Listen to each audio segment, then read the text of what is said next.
Presentamos Entrevista.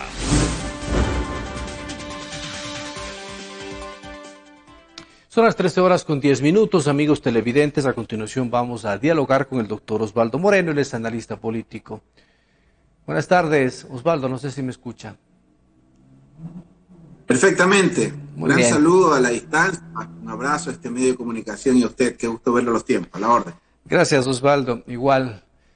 Osvaldo, ¿es necesario analizar la crisis política por separado a Asamblea y Presidencia de la República ante estos enfrentamientos que se están dando desde el archivo de la ley de oportunidades que envió el presidente de la República, o a su vez estaríamos hablando de casos aislados? ¿Cómo lo mira usted?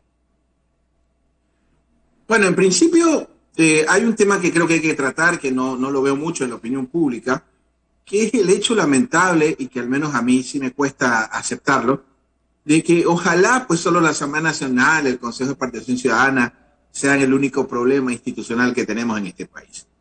El Ecuador tiene un grave problema de institucionalidad endeble, de instituciones débiles, y eso se refleja en varias circunstancias. Una fiscalía que prácticamente trabaja más rápido en determinados casos, un servicio de rentas que está a la orden del presidente en función de personas particulares y no de, digamos, de una política de evasión, sino de determinadas personas.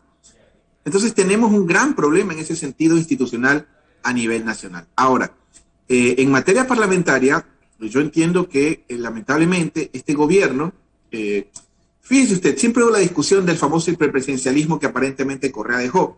No, nuestro sistema nunca ha sido hiperpresidencialismo. Lo que es un sistema mixto donde el presidente es un colegislador, es presidencial parlamentario, podríamos decir. Pero obviamente en cualquier sistema del planeta, si usted tiene una mayoría absoluta, definitivamente quien encabeza el proceso, o el presidente o quien sea, termina teniendo varios poderes. Entonces el gran problema que tiene el gobierno es que llegó con un bloque de asambleístas sumamente débil, y adicional a llegar con pocos asambleístas, arrancando el gobierno hizo una ruptura con su aliado natural, el Partido Social Cristiano, lo cual considero que fue otro error, y usted ya veía las consecuencias del pacto con Pachacuti. Entonces, en ese contexto, creo que esto es parte de la crisis institucional que el Ecuador tiene, y finalmente a mí no me extraña en lo absoluto. ¿Qué debe pasar o qué puede pasar con respecto a esta división que existe entre la Asamblea y el Gobierno Nacional? Pregunto esto porque se habla mucho de la muerte cruzada, pero también se hace la reflexión de que ahí todos perderían. Ninguno ganaría porque no están en las condiciones de enfrentar un próximo proceso electoral tan rápido, ni tampoco gobernar así tan fácil, porque necesita siempre la respuesta de la Corte Constitucional. ¿Qué nos queda? ¿Qué queda por hacer en este país, Osvaldo? Mire, la analogía que usted ha hecho la he venido haciendo yo y creo que es la correcta. Yo pongo a veces el ejemplo de lo que pasa en este momento en el Cáucaso, en la guerra que hay entre Rusia y Ucrania y los aliados occidentales, que son aliados morales más que otra cosa para Ucrania. Cuando Putin amenaza al mundo o a Occidente con hacer uso de armas nucleares, pareciera ser que es el único que las tiene. Si Dios no quiera iniciar una confrontación de ese tipo, simplemente quedaría afectado todo el planeta.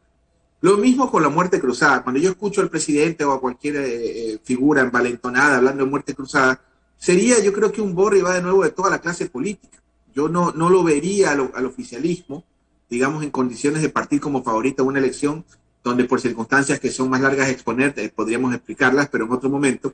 Entonces, en ese contexto, yo creo que la muerte cruzada, primero, afectaría al país por una desestabilización. Segundo, no creo que el Ejecutivo tendría la capacidad, digamos, de poder ganar la elección, y del mismo modo muchas de las fuerzas políticas, yo dudo, por ejemplo, que Pachacuti, salvo que tenga un candidato fuerte, pueda repetir un número de asambleístas como el que tiene, y habría que ver qué sucede ahora con el socialcristianismo. Entonces es muy difícil, o al menos desde mi perspectiva, que una muerte cruzada termine beneficiando a alguien que no sea, digamos, a quienes están en la oposición. El tema del modelo político puede también entrar en esta discusión, este análisis finalmente político, porque estamos hablando de un modelo que quiere, a través del proyecto de inversiones que fue archivado, un poco buscar la delegación, lo llaman ahora, pero otros lo perciben como privatización, contra otro modelo que lo lidera, por ejemplo, la Revolución Ciudadana a través de UNES, con los de Pachacuti, que aunque ya están divididos ahora. Puede ser esa también, es decir, modelos económicos que al final, ¿quién gana? Mire, no es lo mismo un Estado fuerte que un modelo estatista. Son dos cosas totalmente distintas. Desde mi lectura, creo que en estos momentos tenemos un Estado débil y eso se refleja en la crisis carcelaria, en los temas de seguridad, etcétera, etcétera, etcétera. Sin embargo, a pesar de todas estas circunstancias, creo que el gobierno ha tenido dos grandes logros que no los han sabido publicitar o por lo menos capitalizar de manera correcta. Número uno, la vacunación, que bueno, que ha sido lo más importante de este gobierno. Y número dos, la reconstrucción de la red de educación pública, que entiendo que va a tener una de las inversiones más grandes de la historia, de más de 700 millones de dólares este año. Cosas que el gobierno no comunica. Sin embargo, en el ámbito político y de la seguridad, de alguna forma vemos el tema de las calles en el Ecuador, ya no solo en Guayaquil, que hoy es una de las ciudades más violentas del mundo, el tema que está sucediendo a nivel de todo el país de la inseguridad, que básicamente desde mi perspectiva es un tema estratégico y de recursos. Y segundo, el otro gran problema que creo que tiene el gobierno de crisis política por ausencia de un operador o operadora política eficiente. Y habría que ver la mano de Jiménez, creo que es un hombre probado, capaz, un hombre muy apreciado acá en Guayaquil, de hecho fue mi docente, formado en la Sorbona. Esperemos que Jiménez ponga otra impronta y de alguna forma esos embudos políticos que el mismo presidente se ha creado los desenrede el doctor Jiménez.